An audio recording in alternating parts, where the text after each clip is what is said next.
ഈശോമിശിഹായിൽ പ്രിയപ്പെട്ടവരെ, നമ്മളിന്ന് 42-ാമത്തെ സങ്കീർത്തനമാണ് ധ്യാനിക്കുന്നത്. നീർച്ചാൽ തേടുന്ന മാൻപേട. നീർച്ചാൽ തേടുന്ന മാൻപേടയെ പോലെയാണ് എൻ്റെ ആത്മാവ്.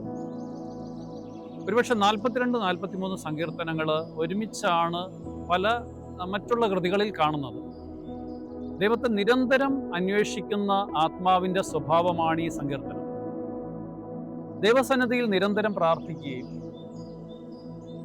പ്രാർത്ഥിക്കുന്ന മനുഷ്യൻ്റെ അവസ്ഥയാണ്. പഴയ കാര്യങ്ങൾ ഓർമ്മയിൽ അവൻ കൊണ്ടുവരികയാണ്.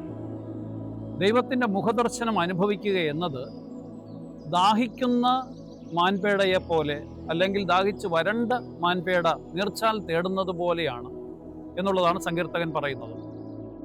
ദൈവമാണ് മനുഷ്യൻ്റെ നിലനിൽപ്പിന് ആധാരം. അവിടുന്ന് മനുഷ്യ ജീവിതത്തിൻ്റെ ഭക്ഷണമായിട്ട് ആണ് നിൽക്കുന്നത്.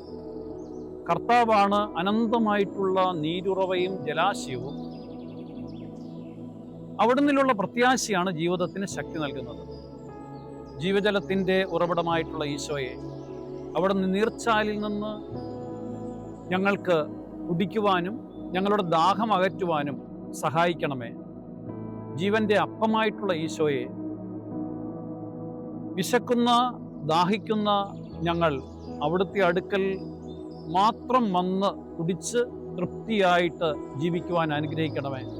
മറ്റെല്ലാ ഉണങ്ങിയ വഴികളും വരണ്ട സ്ഥലങ്ങളും ഞങ്ങളുടെ ജീവിതങ്ങളിൽ നിന്ന് മാറ്റി നീർച്ചാലാകുന്ന ജീവജലത്തിൻ്റെ അരുവിയിൽ നിന്ന് മാത്രം കുടിക്കുവാനായിട്ട് നീ ഞങ്ങളെ അനുവദിക്കണം എന്ന് ഞങ്ങൾ പ്രാർത്ഥിക്കുന്നു.